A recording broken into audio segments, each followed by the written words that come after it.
হরে কৃষ্ণ। দণ্ডবত। অজ্ঞানং তিমিরন্ধস্য জ্ঞানাঞ্জনশলাকয়া চক্ষুরুন্মিলিতং যেন তস্मै শ্রীগুরবে নমঃ। মুখং করোতি বাচালং পঙ্গু লঙ্ঘয়তে গিরিযৎকিপাতমহং বন্দে শ্রীগুরুদীনতারিণে। বাঞ্ছাকল্পতরুভ্যশ্চ কৃপা সিন্ধুভ্য এব চ পতিতানাং পাবনেভ্যো বৈষ্ণবেভ্যো নমো নমঃ।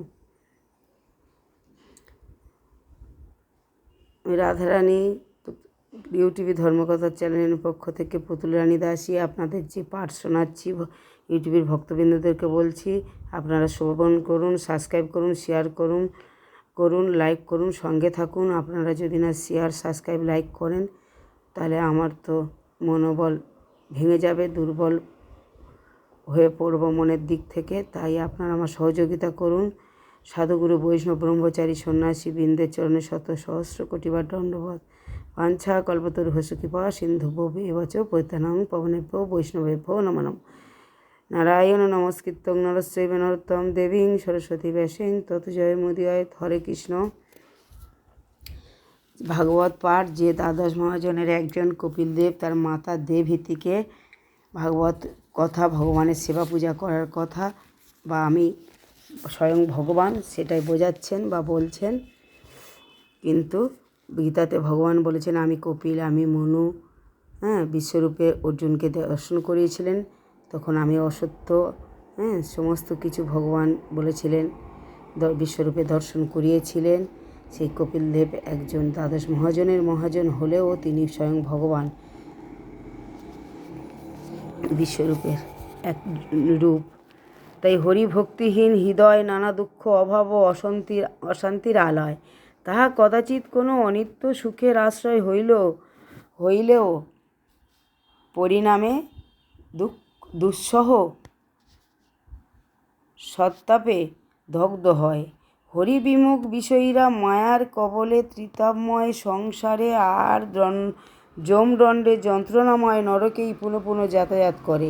গর্ভজাতকালে তাহার আপন দুঃখ দুর্গতির কথা মনে হয়, তখন সেই শ্রীহরিকে স্মরণ করিয়া কত কাঁদে বলে, হরি হে, আমার দুঃখ দূর করো, আমাকে রক্ষা করো, আমি আর তোমার সেবা ভুলিয়া বিষয় সেবা করিব না, আমাকে একবার ক্ষমা করো। কিন্তু ভূমিষ্ঠ হইয়া সে আবার সমস্ত ভুলিয়া যায়, আবার সেই বিষয় কূপের মগ্ন হয়, হরিভজন করে না, হরিভক্তের নিকট যায় না, পরন্তু তাহার ওই হরিভক্তের দ্বেষ করে। সুতরাং তাহাকে সেই হরিবিমুখ হরিভক্তদ্বেষী জীবকে আবার সেই ভীষণ নরকেই যাইতে হয়। জন্ম মৃত্যু পথের বৃথা যাতায়াত করিয়া কল্পকাল কঠোর ক্লেশ ভোগ করিতে হয়। কোনো পথে কেহ অনিত্য স্বর্গাদি উন্নত পদবী লাভ করিলেও পুণ্যক্ষয়ে আবার মাতৃগর্ভে প্রবেশ করিতে, আবার নরক যন্ত্রণা ভোগ করিতে হয়। তাই চতুর ব্যক্তি সাধু সঙ্গে এই সকল সংবাদ জ্ঞাত হইয়া অসৎসঙ্গ ত্যাগ করেন এবং সাধু সেবার শুদ্ধ হইয়া পরম ভক্তিযোগ হরিভজনায় রত হন।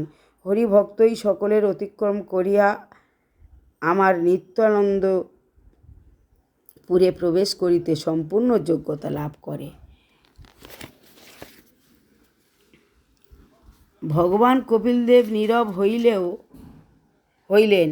ভাগ্যবতী দেবহূতি তাহার শ্রীমুখে এই পরম জ্ঞান লাভ করিয়া সম্পূর্ণ মোহপাশ মুক্ত হইলেন। তিনি পুত্রকে সাক্ষাৎ নানারূপে দেখিয়া তাহাকে প্রণাম করিয়া স্তব করিলেন। দেবহূতি বললেন, হে ভগবান, ধন্য তোমারই ভক্তগণই ধন্য। চণ্ডালও তোমার শরণ গ্রহণ করিয়া তোমার একটি বার নাম গান করিবার মাত্র ধন্য পবিত্র হয়। তোমার নাম যাহার রসনায় সদা বর্তমান, তাহার কথা আর কি বলিব। অতি নীচকুলে আবির্ভূত হইলেও তিনি সর্বপ্রকারে সর্বোত্তম।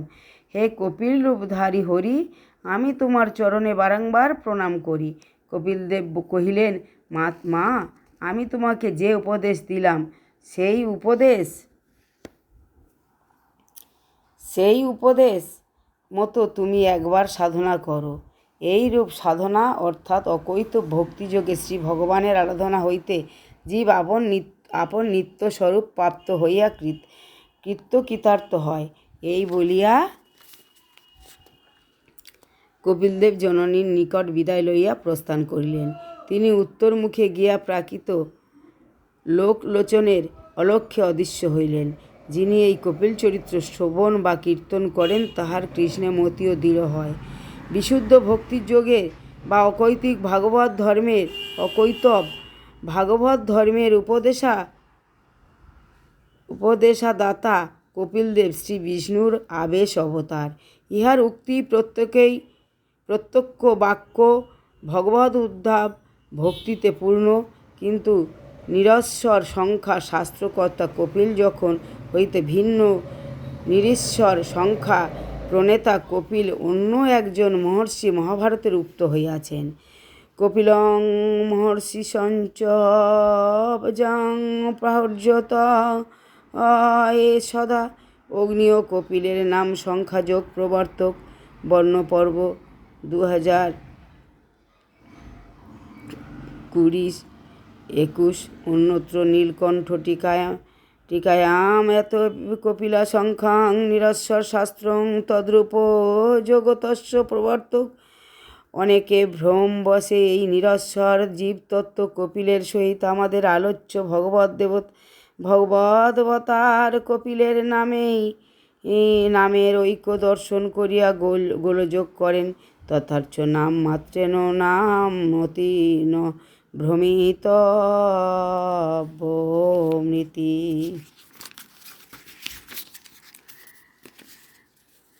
ভগবত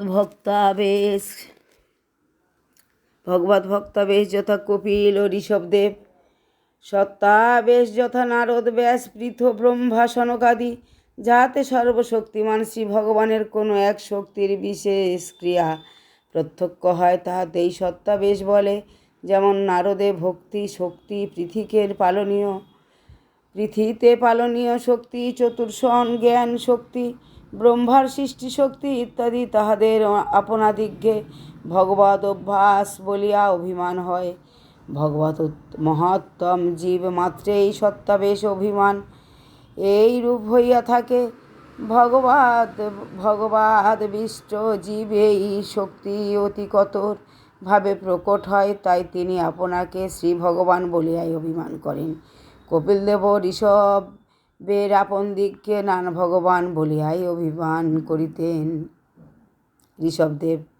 কপিলদেব ঋষভদেব আপন দিককে ভগবান বলিয়া অভিমান করিতেন। শ্রীমদ্ ভগবত ভক্ত কপিলদেবের মতো নিরস্বর সংখ্যা দর্শন প্রণেতা কপিলের মত ভিন্ন। শ্রীমদ্ ভাগবত পাঠে জানা যায়, দেবহীতি নন্দন কপিল বাক্য যিনি শ্রবণ ও কীর্তন করেন তাহার গরুধ্বজ ভগবান শ্রীহরিতে মতি দৃঢ় হয় এবং তিনি শ্রী ভগবত পাদপদ্ম সেবা লাভ করেন। কিন্তু নিরস্বর কপিলের মতে ঈশ্বরা সিদ্ধে সংখ্যা দর্শন 1092, অর্থাৎ শ্লোকে কোনো প্রকারের ঈশ্বর সিদ্ধ হয় না। ঈশ্বর মানিতে গেলে হয় তাহাকে মুক্ত বলিবে, নয় বদ্ধ বলিবে। তদিদর আর কি বলিতে পারি? মুক্ত ঈশ্বরের উপলব্ধি নাই, বদ্ধ ঈশ্বরের ঈশ্বরত্ব নাই। সংখ্যা দর্শন 193তম শ্লোকে যদি পূর্বপক্ষ হয়, তবে ঈশ্বর প্রতিপাদক শ্রুতির কি গতি হইবে? তদুত্তরে আশঙ্কা করিয়া সংখ্যাকারও বলিতেছেন, ঈশ্বর বিষয়ে শাস্ত্রবাক্য সকল মুক্তা আত্মাদিগের প্রশংসাসূচক, অথবা অনিমাদি সিদ্ধযুক্ত ব্রহ্মা বিষ্ণু রুদ্রাদির উপাসনার পর ইহা ব্যতীত নিরস্বর সংখ্যা দর্শনে ভাগবতীয় কপিল মতের অনেক বিরোধী মতসমূহ লিপিবদ্ধ হইয়াছে।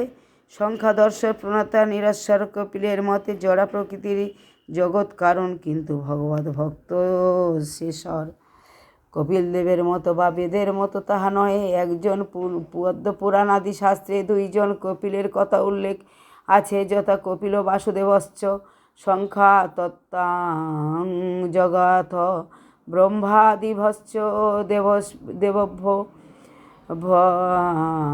ভৃগাদিভ্যস্তথৈবশ্চ তথৈব বাসুরয়ে সর্বং বেদান্নৈরূপবৃহতম সর্ববেদ বিরঞ্চ কপিল বিরুদ্ধঞ্চ কপিল হন্য জগৎ সংখ্যামাসুম মাসুরয়ে হন্য তস্मै সময় কুর্কুক পরিবৃহৎ বৃংহিতম। সুতরাং কপিল দুইজন ঈশ্বর অবতার আর একজন নিরশ্বর ভগবান কপিল ভগবদ বেশ অবতার কদ্দমী ও বাসুদেবংশ। তিনি ব্রহ্মা প্রভৃতি দেবগণ ভৃগু প্রভৃতি ঋষিবর্গ আসরিক নামক ব্রাহ্মণ স্বীয় জননী সর্ব বেদার্থ সম্বলিত সংখ্যাতত্ত্ব উপদেশ করেন এবং নিরশ্বর কপিল অগ্নি বংশজ ইনি নিরশ্বর সংখ্যা দর্শন প্রণয়ন করেন এবং বৌদ্ধ মতাবলী আসরি নামক অপর ব্রাহ্মণকে সর্বে বেদ বিরুদ্ধ কর্তৃক পরিপূর্ণ সংখ্যাতত্ত্ব উপদেশ করেন। কদ্দমী কপিল সত্যযুগে আবির্ভূত হন। অগ্নিবংশজ নাস্তিক্যবাদপোতরা প্রচারক কপিল ত্রেতাযুগে অদ্ভুত হন। দেবহীতি নন্দন কপিল শেষর সংখ্যা দর্শনে আদিকর্তা। তিনি যদিও সংখ্যা দর্শন নামে কোনো বিশেষ গ্রন্থ প্রণয়ন করেন নাই, তথাপি তৎপ্রণীত সংখ্যামত শ্রীমদ্ভাগবতাদি গ্রন্থে স্পষ্টরূপেই পাওয়া যায়। কপিলদেব মাতা দেবহীতিকে সংখ্যামত বলিয়াছেন।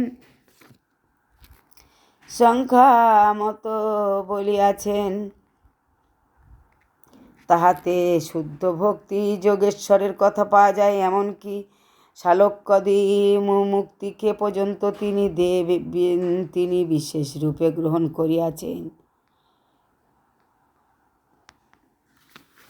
তাই কপিলদেব তার মাতা দেবহীতিকে এই উপদেশ দিয়ে তার কপিলের